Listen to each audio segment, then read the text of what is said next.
आणि टॅक्स वजा करता जवळपास 7 करोड रुपये होतात फक्त 20,000 पगार. म्हणजे असं म्हणणं चुकीचं आहे की माझी पगार फक्त 20,000 रुपये आहे, मी काय करू किंवा काय करू.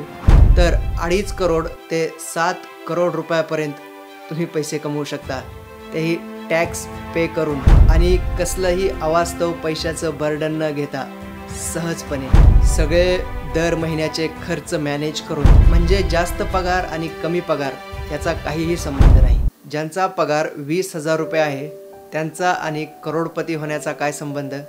आणि व्हिडिओचं टायटल 1 करोडही नाही 3 करोड आहे. लोकांनी व्हिडिओ बघावा म्हणून मी हे टायटल टाकलं आहे का? तर हो, पण हे खरंही आहे. आणि पुढच्या 4-5 मिनिटात मी तुम्हाला दाखवतो हे कसं शक्य आहे. महिना 20,000 रुपये पगार ते 3 करोड रुपये कॉर्पस. 20,000 पगारामध्ये होतंच काय? महिन्याचा खर्च, रेंट, EMI यामध्ये सगळे पैसे जातात. मग हे कसं काय करणार? जीवनभर नोकरी असूनही 20,000 पगार असणाऱ्यांना करोडपती होणं शक्य नाही. मान्य, पण चला बघू आपण हे कसं करू शकतो. तुमचा PF, प्रॉव्हिडंट फंड किंवा इतर तुमचे जे पैसे वाढतात ते कसे वाढतात. म्हणजे साधारणपणे तुम्हाला 8% रिटर्न मिळतो PFवर. मग 8%पेक्षा जो जास्त रिटर्न मिळतो ते पैसे कुठे जातात? ते सरकार किंवा PF डिपार्टमेंटचा खर्च, मेंटेनन्स किंवा बाकी सगळे खर्च यामध्ये जातात. मी म्हणत नाही PF खराब आहे, तुमचा PF असू द्या. आपण हे PFच्या व्यतिरिक्त बघतोय. आणि 20,000 सॅलरीवाले PFच्या पैशाने 1 करोडही मिळवू शकत नाहीत. 3 करोड तर खूप दूरची गोष्ट आहे. चला आपण प्रॉपर डायव्हर्सिफिकेशन म्हणजे सुरक्षितपणे 3 करोड रुपयापर्यंत कशी मजल मारू शकतो ते बघू. 20,000 पगारामधले फक्त 10% म्हणजे 2,000 रुपये आपण वापरणार आहोत. आणि हे 10% पैसे तुमचे 3 करोड रुपये होतात. काय? हो, तेच बघू. तेही तुम्ही तुमच्या जॉबवरून रिटायर व्हायच्या आधी. बाकी 18,000 मध्ये तुम्ही तुमचा रेंट द्या, EMI द्या किंवा महिन्याभराचे जे काही खर्च असतील ते करा. फक्त तुमच्या 10% पैशांची गरज आहे 3 करोड रुपयापर्यंत पोहोचण्यासाठी. एक बजेटिंगचा रूल आहे 50-30-20. त्यातला जो 20 आकडा आहे तो म्हणजे तुम्ही जे पैसे कमावता महिन्याला त्यातले 20% पैसे तुम्ही वाचवले पाहिजेत आणि गुंतवले पाहिजेत. पण आपण 10%च घेतोय कारण आपल्याला 20,000 रुपये पगारामध्ये बाकी सर्व खर्च मॅनेज करून हे करायचं आहे. त्यामुळे फक्त 10%. हे तुम्ही तुमचे 20,000 मधले 10% किंवा 2,000 रुपये एखाद्या सेफ म्युच्युअल फंडमध्ये गुंतवले आणि वर्षाला फक्त 15%च परतावा मिळाला. असे खूप सारे म्युच्युअल फंड आहेत जे 20%पेक्षा जास्तही परतावा देतात. आणि शेवटी मी 2 म्युच्युअल फंड तुम्हाला उदाहरणासाठी सांगेन, म्हणजे आपल्याला लक्षात येईल की कशा प्रकारच्या म्युच्युअल फंडमध्ये सुरक्षितपणे पैसे गुंतवून आपण किमान 15% कमवू शकतो. पण आपण इथे 15%च घेऊ आणि त्यामध्ये शेवटी टॅक्स वगैरेचं कॅल्क्युलेशनही करू, कारण शेवटी टॅक्सही लागेल. हे 10% पैसे किंवा 2,000 रुपये तुम्ही 15%ने गुंतवले 30 वर्षासाठी. साधारणपणे लोक 30-35 वर्ष नोकरी करतात. तर दरमहा 2,000 15%ने 30 वर्षात 1,40,20,000 रुपये होतात. पण आपण 3 करोडबद्दल बोलतोय. हो, चला बघू तेही. साधारणतः तुमचा पगार दरवर्षी 10% वाढतो असं आपण गृहीत धरू. आणि त्याप्रमाणे तुम्ही तुमचा SIP अमाऊंट जे आपण 10% 2,000 रुपये भरतोय तोही दरवर्षी 10%ने वाढवला तर 30 वर्षात 15%ने तुमचे 3,44,000 रुपये होतात. आता ही जी 10% पगार वाढ आहे ती सर्व वाढीव SIPकडे जाणार का? तर नाही, फक्त 2,000च्या 10%ने SIP वाढवली म्हणजे फक्त 200 रुपये. बाकीचा जो 1,800 रुपये तुमचा वाढलेला पगार असेल तो तुमच्या महिन्याच्या खर्चा पाण्यासाठी ठेवू शकता. याला स्टेपअप SIP म्हणतात.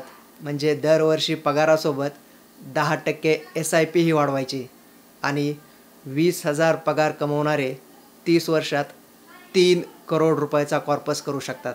हा मार्ग किती चांगला आणि फायद्याचा आहे हे समजून घेण्यासाठी तुम्ही दरवर्षी 10%ने तुमची SIP अमाऊंट वाढवूनही 30 वर्षात फक्त 39,47,000 रुपये भरताय आणि त्याचे 3 करोड रुपये होतात. हे कसं झालं तर ज्याला कंपाऊंडिंग म्हणतात त्याने झालं. म्हणजे चक्रवाढ व्याज, व्याजाला व्याज, व्याजाला व्याज तुम्हाला भेटत राहणार. आता तुमचा पगार 20,000 आहे का 15,000 आहे का 40,000 आहे, त्या प्रमाणात तुम्ही कमी जास्त करू शकता. पण साधारणतः किमान 20,000 रुपये तरी पगार असतोच. त्यामुळे आपण 20,000ने कॅल्क्युलेशन केलं. म्हणजे कमीत कमी पगार असणारेही रिटायरमेंटच्या आधी 3 करोड रुपयापर्यंत पैसे कमवू शकतात. तेही कसलंही अवास्तव आर्थिक बर्डन न घेता सहजपणे. चला आता यावर टॅक्स बघू. सध्या long term capital gain tax 12.5% आहे, पण आपण 15% धरू. भविष्यात वाढेल असं समजून. तरी 15% टॅक्स देऊनही 2,55,00,000 रुपयापेक्षा जास्त पैसे राहतात. 20,000 पगार असणारेही कधी एवढा टॅक्स देतील हा कधी विचारही आपण केला नसेल. इथे आपण कमीत कमी रिटर्न आणि जास्तीत जास्त टॅक्स कन्सिडर करतोय, तरीही एवढे पैसे होतात. आणि कमीत कमी टॅक्स आणि जास्तीत जास्त रिटर्न कन्सिडर केला तर यापेक्षाही जास्त होतील. पण ठीक आहे, हेही खूप आहेत. सुरुवातीला म्हटल्यासारखं आपण 2 उदाहरणासाठी म्युच्युअल फंड बघू. म्हणजे आपल्या लक्षात येईल की कशा प्रकारच्या म्युच्युअल फंडमध्ये सुरक्षितपणे आपण पैसे गुंतवून एवढे पैसे वाढवू शकतो.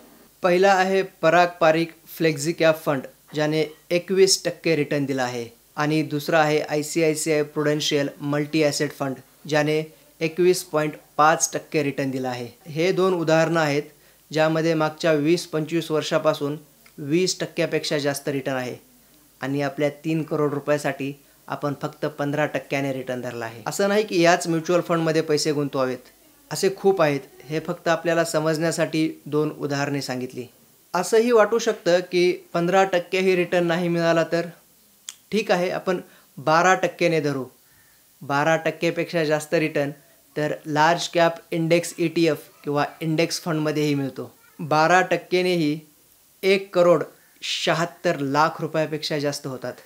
आणि 15% टॅक्स वजा केला तर 1.5 करोड रुपयापेक्षाही जास्त पैसे राहतात फक्त 12%ने. आणि हाच रिटर्न 20% मिळाला आणि आपण उदाहरणासाठी म्युच्युअल फंड पाहिले ज्यामध्ये 20%पेक्षाही जास्त परतावा मिळालेला आहे, तर 30 वर्षात 20,000 रुपये पगाराने सुरुवात करणाऱ्याचे 8,21,00,000 रुपयापेक्षा जास्त पैसे होतात. आणि टॅक्स वजा करता जवळपास 7 करोड रुपये होतात फक्त 20,000 पगारात. म्हणजे असं म्हणणं चुकीचं आहे की माझी पगार फक्त 20,000 रुपये आहे, मी काय करू किंवा काय करू. तर 2.5 करोड ते 7 करोड रुपयापर्यंत तुम्ही पैसे कमवू शकता, तेही टॅक्स पे करून आणि कसलंही अवास्तव पैशाचं बर्डन न घेता सहजपणे. सगळे दर महिन्याचे खर्च मॅनेज करून. म्हणजे जास्त पगार आणि कमी पगार याचा काहीही संबंध नाही. फक्त तुम्ही किती सिरियसली शिस्तबद्ध पद्धतीने संयमाने करता याचा संबंध आहे. मी गुंतवणुकीच्या वेगवेगळ्या पर्यायांसाठी एक व्हिडिओ बनवला आहे, तोही तुम्ही पाहू शकता. चला बाय. व्हिडिओ लाईक आणि चॅनलला सबस्क्राईब करा अशाच व्हिडिओजसाठी. भेटू पुढच्या व्हिडिओमध्ये.